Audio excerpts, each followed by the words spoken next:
Class is now in session. Settle down. Wagwan Mandem. Today we will be looking at the molecular machines power on from the EIC group. It's fascinating stuff. We will now take 30 seconds to read this work of literature.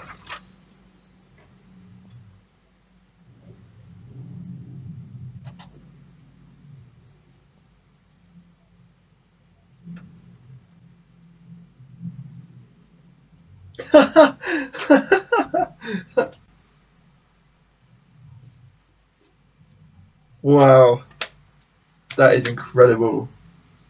Wow, wow, wow. That is incredible. Ben Farringer famously once said, "Our bodies are full of tiny nanomotors." Truer words were never spoken. According to the 1978 University College of Scunthorpe Town research paper, we are shown that 70% of our bodies are flesh. The other 30% is bone. What is a nanomotor? It's a tiny powerhouse, smaller than the head of a pin, but bigger than a molecule, which powers every living thing responding in stimulus to our surroundings. In this way, they're similar to fingertips, only these nanomotors are significantly smaller than fingertips. Here we will now see my simplified diagrams of a nanomotor versus a plane motor. As you can see, the plane motor has rotors to propel it through the air, whereas the nanomotors have alkene double bond propellers and pulses of ultraviolet light to power it. Boom, flash, flash, plane, nanomotor. So how does it work? Well, to quote the Educational Institute of Chemistry, in 2011, the team revealed a molecular chassis with one of their signature nanomotors on each corner acting as wheels. The motors turned in response to zaps of tiny electrical pulses from the tip of a scanning tunneling microscope. Successive zaps propelled the nanocar across the copper surface. Third generation motors contain a tweak that makes it even easier for nanocar to move across surfaces.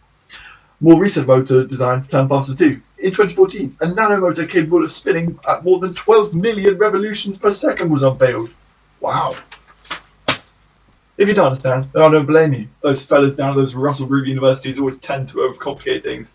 So let me make it simpler for you. You have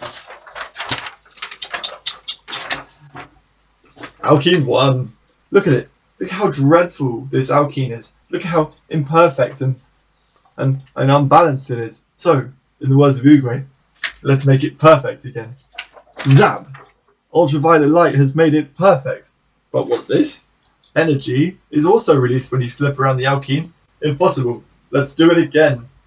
Zap! Jinkies! Not only is it back to being imperfect, it also released some energy. Repeat this process to make a ridiculous amount of energy from something smaller than a duckling. To quote Ben, light is a very clean energy source, so he decided to enslave a bunch of alkenes to get them to do his bidding, to make him energy and eventually money. But we're not concerned with the ethics of putting alkenes under slave labour. We're all scientists, so discovery is the primary research point. That's what Ben did. He kept researching. To quote Ben, light is a very clean energy source. He did quote that, but then he did the impossible.